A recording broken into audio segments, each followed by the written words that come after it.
Le confort nordique a-t-il un prix caché? Pour la Finlande, cette question n'a jamais été aussi brûlante.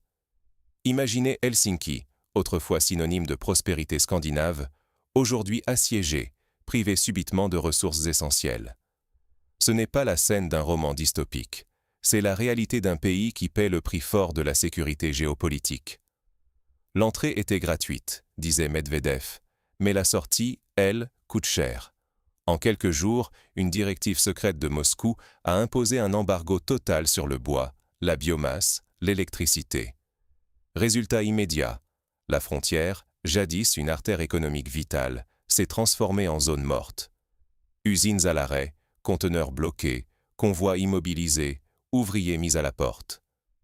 Des géants industriels comme UPM et Stora Enso, piliers de l'économie nationale, sont forcés de fermer leurs portes. La Finlande, qui croyait avoir bâti son avenir sur des bases solides, découvre la fragilité d'une économie dépendante des ressources extérieures. Le chômage explose, le pouvoir d'achat s'effondre, et l'anxiété sociale monte. Si on ferme les yeux sur ce qui se joue ici, c'est toute la stabilité du modèle finlandais, voire européen, qui pourrait s'écrouler. Alors, comment la Finlande en est-elle arrivée à ce point de rupture? Pour le comprendre, il faut plonger dans le contexte de cette dépendance stratégique. Avant la tempête, la logique semblait imparable.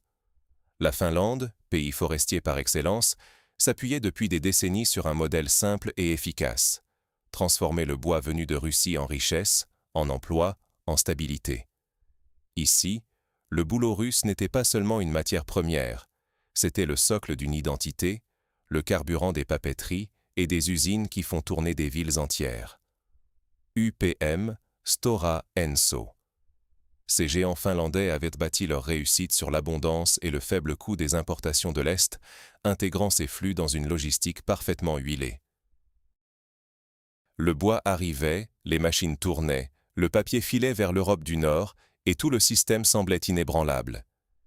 L'énergie devait suivre la même logique, de l'électricité russe, prévisible et bon marché, qui alimentait les besoins énormes d'une industrie énergivore. Pour beaucoup, le voisinage avec la Russie était avant tout une aubaine économique. Personne n'imaginait que ce lien deviendrait un talon d'Achille. Puis, du jour au lendemain, la réalité géopolitique a explosé la routine. Embargo sur le bois, coupure de l'électricité, la chaîne s'est brisée net. Remplacer le bois russe? Impossible à court terme. Les alternatives, venues d'Amérique latine, faisaient flamber les coûts. La logistique maritime rajoutait des délais, des assurances et de l'incertitude. En quelques jours, les directions d'usines ont annoncé l'arrêt progressif de la production. Les grandes papeteries du centre de la Finlande, qui bourdonnaient sans relâche depuis des générations, se sont tues. Les ouvriers, parfois issus de familles entières liées à ces usines, se sont retrouvés devant des portes closes, dans un silence inédit. Un employé confiait à la presse: « On a connu des crises, mais jamais tout ne s'est arrêté à cause de la politique. » Ignorer la vulnérabilité de la chaîne d'approvisionnement peut ruiner un secteur entier. Mais les problèmes ne s'arrêtent pas là. La vraie crise commence avec la rupture brutale des routes commerciales et le blocage énergétique. Quand les routes s'arrêtent, c'est tout un pays qui vacille. Aujourd'hui en Finlande, le mot « blocage » n'est plus une métaphore. Les axes logistiques vers l'Asie centrale sont coupés, les exportateurs voient s'envoler des millions d'euros chaque semaine, les camions restent à quai et les containers s'empilent dans les ports. Pour les secteurs forestiers et énergétiques, le choc est brutal. Privés du bois russe et de l'énergie bon marché, les industries énergivores, papeterie, métallurgie, chimie, étouffent sous des coûts qui explosent.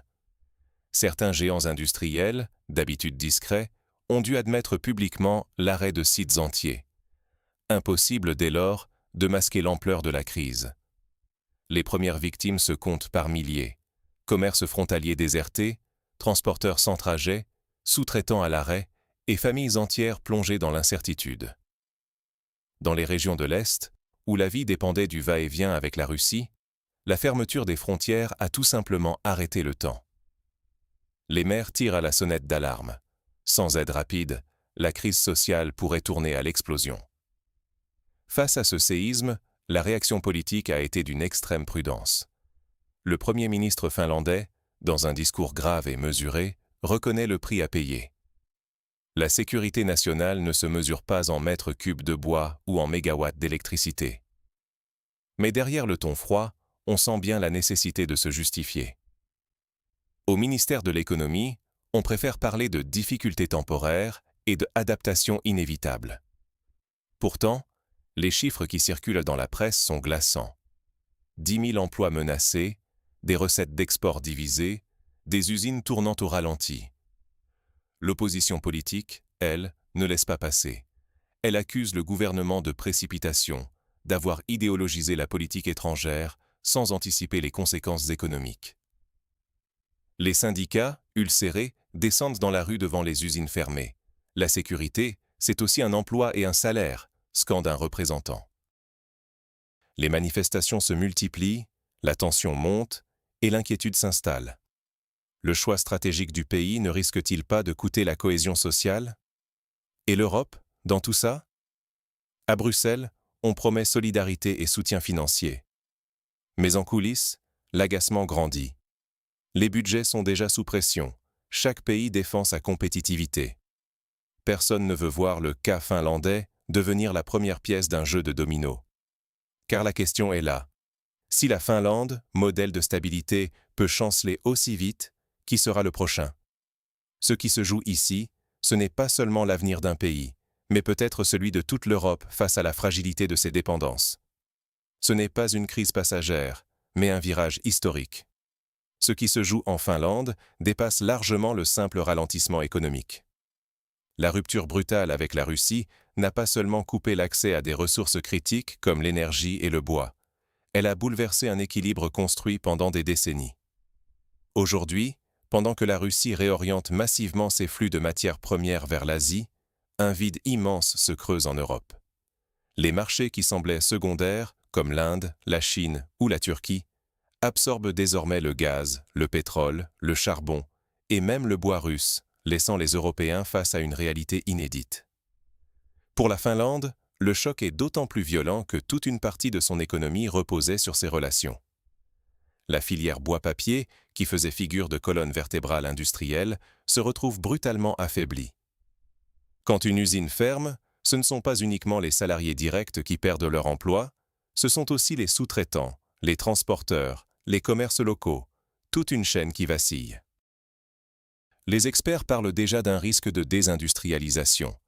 Si la production devient durablement moins compétitive à cause du coût de l'énergie ou du manque de matières premières, les entreprises n'auront d'autre choix que de délocaliser, voire de mettre la clé sous la porte. Face à cette situation, la Finlande se tourne vers l'Union européenne pour obtenir de l'aide. Mais là encore, la solidarité a ses limites. Les budgets sont serrés, les priorités diffèrent d'un État à l'autre, et l'exemple finlandais inquiète plus qu'il n'enthousiasme. Chacun sait que le modèle finlandais, ce rôle de pont économique et logistique entre l'Est et l'Ouest, n'existe plus. L'illusion d'une stabilité assurée par la simple géographie s'est évanouie. Désormais, la seule voie possible, c'est l'adaptation. Investir massivement dans l'autonomie énergétique, diversifier les chaînes logistiques, soutenir l'innovation. Mais ces transformations demandent du temps, des moyens, et surtout, elles s'accompagnent inévitablement de sacrifices sociaux. Le risque, c'est qu'une partie de l'industrie finlandaise ne survive pas à ce choc, et que le malaise s'étende à d'autres pays européens construits sur des dépendances comparables. Car ce que vit la Finlande aujourd'hui pourrait bien annoncer l'avenir d'un certain modèle européen. Une Europe contrainte de reconstruire son autonomie, mais qui, dans l'intervalle, doit affronter des pertes de compétitivité, de l'emploi et peut-être des tensions sociales inédites depuis des générations. Mais au-delà des chiffres et des plans d'urgence, la vraie question est celle de la résilience collective. Quelles leçons retenir? Sécurité ou prospérité? Faut-il vraiment choisir? C'est la question qui traverse toute la société finlandaise aujourd'hui. Après des décennies de stabilité, la Finlande doit accepter un dilemme inédit. Tolérer une baisse du niveau de vie pour garantir sa sécurité, ou tenter de conserver son confort matériel au risque d'exposer le pays à de nouvelles vulnérabilités. La réalité, c'est qu'aucune nation n'est totalement à l'abri quand son économie dépend d'acteurs extérieurs. Pour la Finlande, la rupture avec la Russie, si elle a du sens d'un point de vue sécuritaire, a révélé à quel point la dépendance à des ressources clés peut fragiliser tout un système. Le message pour les décideurs politiques est limpide. Il ne suffit plus de s'appuyer sur des schémas anciens. Il faut inventer une nouvelle politique industrielle, plus flexible, moins exposée aux chocs externes, capable de s'adapter rapidement. Cela passe par une autonomie renforcée, le développement massif de ressources locales, mais aussi une réflexion honnête sur la durée et le coût du réajustement. La tentation de répondre à la crise par des slogans ou des postures idéologiques est grande, surtout en période d'incertitude. Mais cette idéologisation, qu'elle vienne de Bruxelles ou d'Helsinki, masque souvent la complexité des choix à faire. Ce dont la Finlande, et l'Europe entière, a besoin, c'est d'une vision pragmatique. Analyser les risques avec lucidité, anticiper les conséquences sociales, et ne pas hésiter à corriger le cap si les mesures prises aggravent la situation. En ce sens, l'exemple finlandais est un véritable avertissement pour les autres États membres. Beaucoup de pays européens débattent aujourd'hui de la fameuse souveraineté stratégique, du besoin de mutualiser les ressources, de relocaliser l'industrie, de sécuriser les chaînes d'approvisionnement. Mais si l'Europe tarde à transformer ses discours en actes concrets, elle s'expose au même type de choc que la Finlande, avec les mêmes effets en cascade.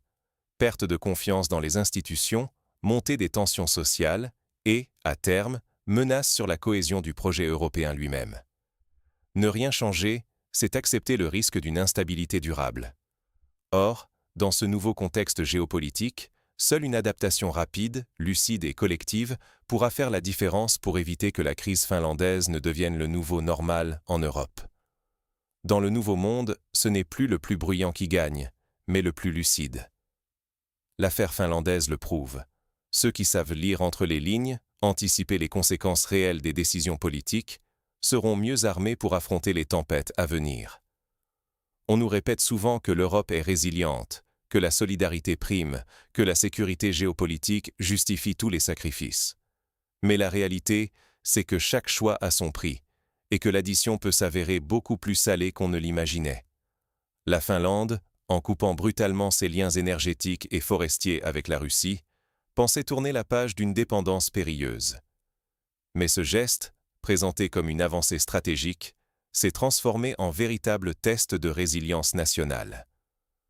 Augmentation du coût de la vie, énergie instable, industrie menacée, chômage qui progresse.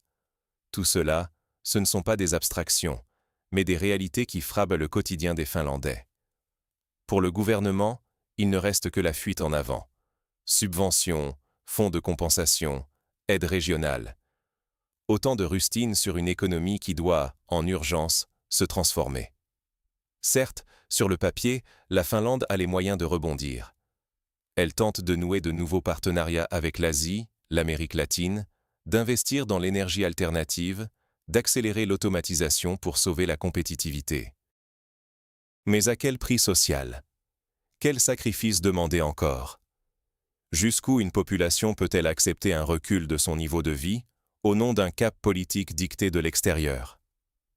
Si la cohésion sociale se fissure, la crise économique ne fera que déteindre sur la stabilité politique. Ce qui se joue là-bas, c'est un avertissement pour toute l'Europe. La fin de l'époque des ressources abondantes et bon marché oblige chacun à repenser ses fondamentaux. Les dépendances créent des vulnérabilités. Comprendre ces enjeux, c'est préserver son avenir et celui de sa société. Fermer les yeux, c'est s'exposer à voir le scénario finlandais se répéter ailleurs, avec les mêmes risques de perte de pouvoir d'achat, de division sociale ou de déclassement industriel. Dans cette nouvelle ère, influence et puissance ne se jouent plus seulement sur le terrain militaire, mais à travers la capacité à s'adapter, à anticiper, à faire des choix lucides. La véritable force, c'est la compréhension. Restez curieux, gardez l'esprit critique et ne laissez personne choisir à votre place la valeur de vos sacrifices.